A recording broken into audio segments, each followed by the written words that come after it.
Okay, so now these are odd cultural differences that I should understand, but they don't sit well with my Canadianness, okay? So, oh my gosh, so, gabadhu markay say beerta haday soo gasho beertu way shaashoobaysaa. what is shashowing? I'm kind of below. I'm already mad and I don't even know what the rest of the sentence is.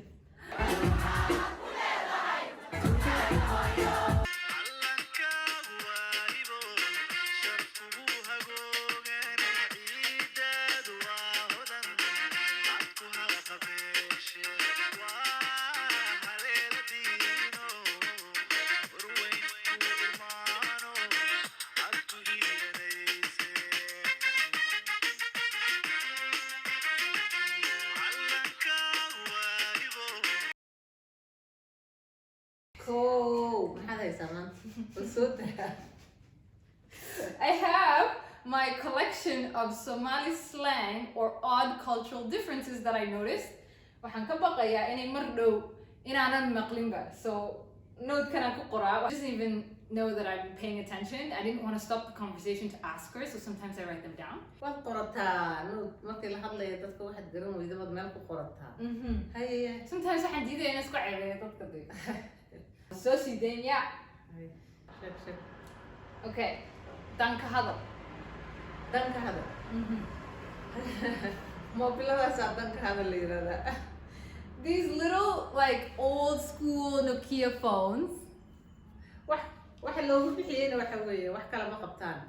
Telefoon hallow maxaa sheegtay nabad intii dantaada ubad ka hadlaysa. Ma jirto waxa la salsalaaxay maanta oo dhan lagu mashquulsanaanayo. Waa hello and bye bas.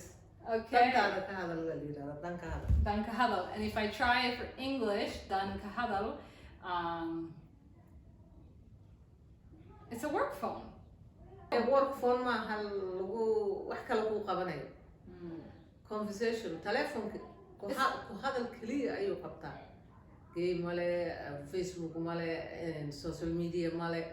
Wax kale useless weeyaan. Just hooyada yaabaha mana kala hadasho. You only use it to call, to make phone calls, that's it. It's task oriented, it's only a task phone.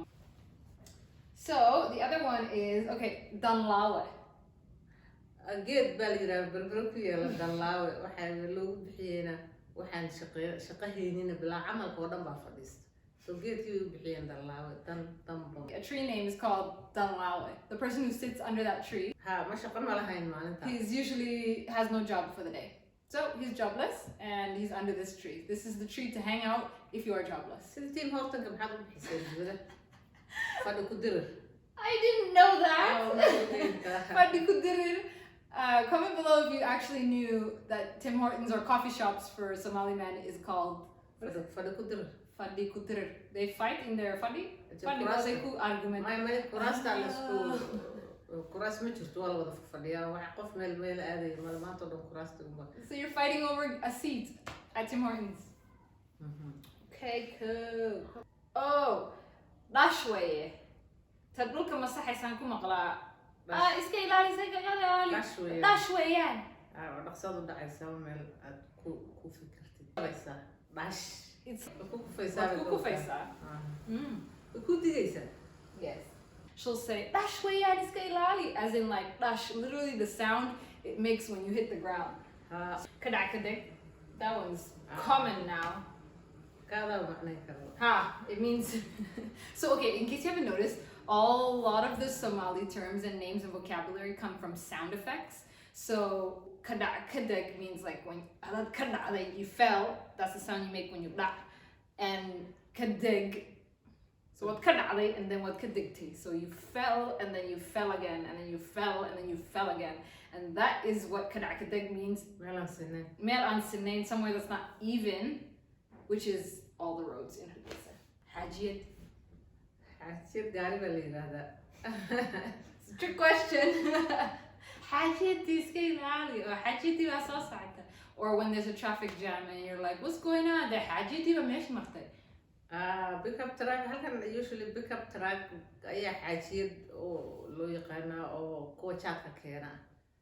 xaajadii waa martay markay ku leedahay gaarigii jaadka meesha maray bay ka wada. They're talking about the chat car. There is not an old lady crossing the street. There is a chat car. Clear the way. Haji diwa soo socota.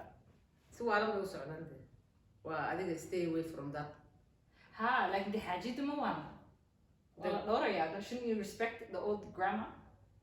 The xaajada this conversation waa gaariga qof ma aha. The haji ahaan maxay u bixiyeen? Like respect the car? Okay, we're gonna need help with that one. All my life the xaajiyad waxaan u aqaanay gaariga. That style of car. That style of car. Oh, not specific for the chat. My Gaariga gaariga la yiraahdo xaajiyad. Okay, the reason I'm hearing it though is because wee, the chat is going around.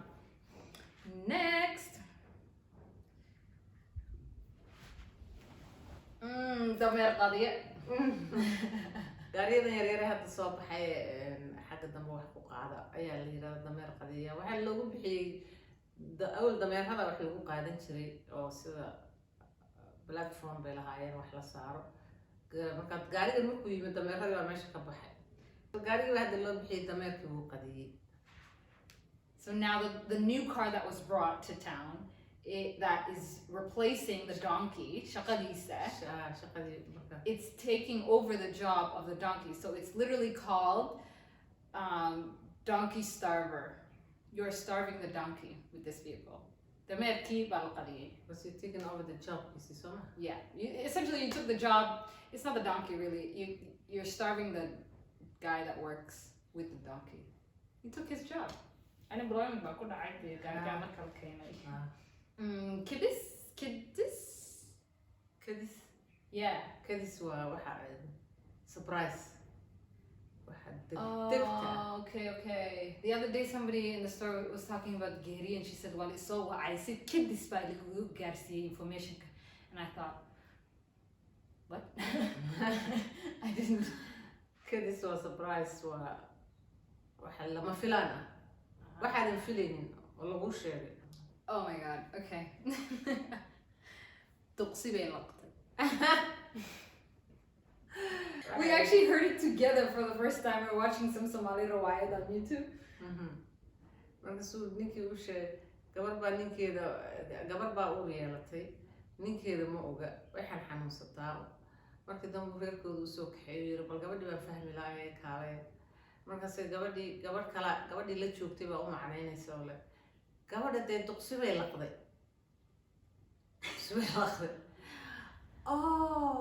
Uur bay yeelataya wuu ku farxay marka. They won't just say it. Aniga saabiisaas oo soo yeelay xaggee bay duqsi bay laqday ka soo gashay uur bay leedahay no.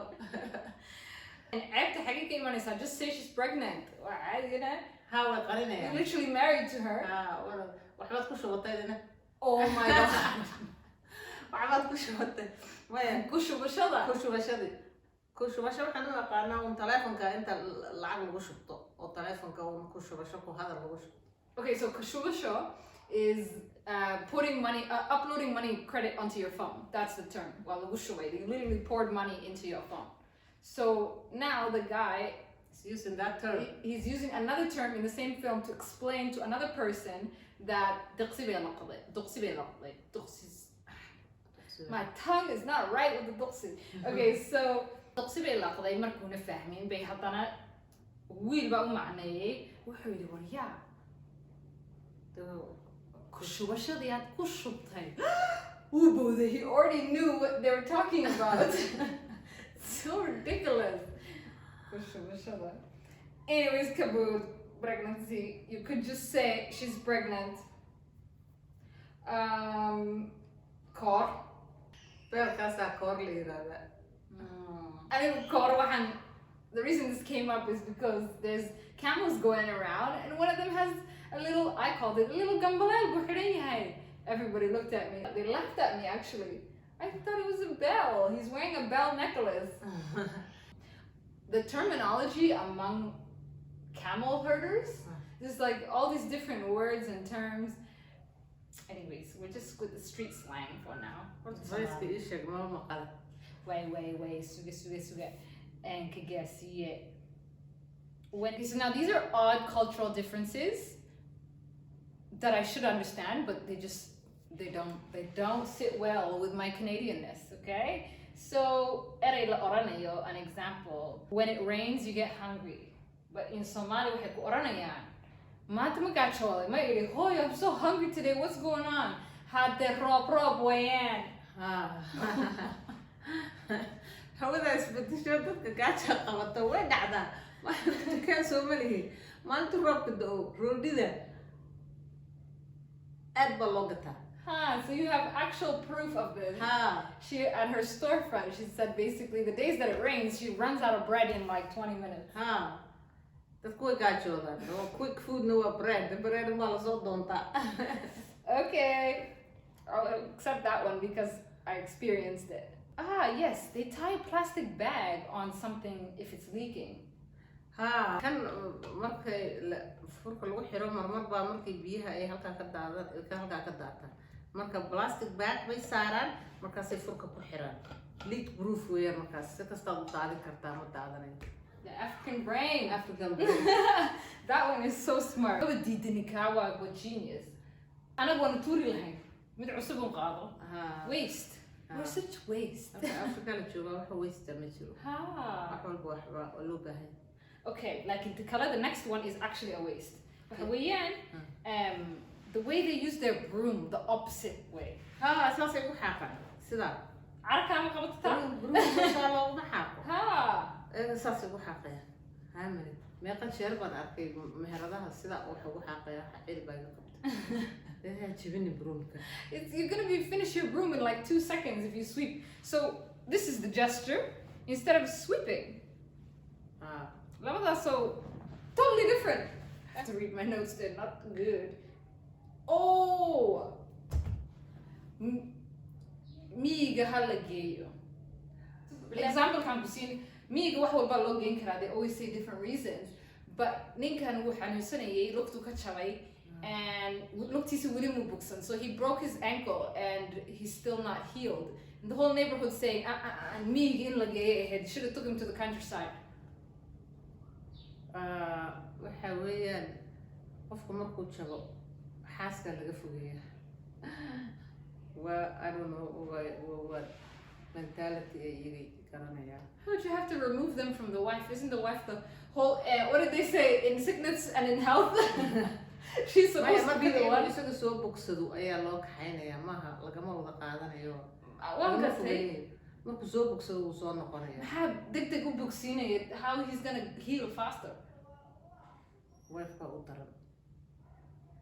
Ma aqaano waa duqsigu la qaydiyo kale weeyaan inaan qariyo mooye ma rabo inaan macneeyo tan laakiin wife-ka laga fogeeyo dhaqso u soo bogsanaya. Okay, next. Oh my gosh, kind of out of your qabta. So, gabadhu markay, when a girl's on her period, they say don't bring her near the farm. Gabadhu markay say it? Markay caadada leedahay. Beerta haday soo gasho beertu way shaashoobaysaa. Waa wax beeraleyda ay yaqaanaan. So what is shashowing? I'm already mad and I don't even know what the rest of the sentence is. Shaashada way xumaanaysaa, way dharaysaa, way qaadaysaa. Okay, so the plant is just gonna lahaan jirtay beertu ma lahaanayso, way isku noqonaysaa, hoos bay u noqonaysaa, wax tamo ma dhalayso, way xumaanaysaa. Basically the plant will be ruined because she is on her period and she came to the farm. Scientists waxaan proof ma aha. Waa belief. Waxay dadkan wuxuu qofka belief garaysan yahay weeyaan. Mind you, this one came from an older person, so I would like to say and think that there's a lot of modern people, although the modern people, the younger generation, so it's hard to say that there's a difference. Okay, I'll update my list later. Never thought that there was a specific cultural difference way of counting money until I came here. I would have gone like that, right? Typical way to count cash. But they will tell you that's wrong. So you have to put all the money together. They will literally take it out of your hand and tell you that's wrong. This is how she grew up and she can't do it the other way. But do the other way, this Canadian way. No. 1, 2, 4, Small cultural differences. Small. Another thing.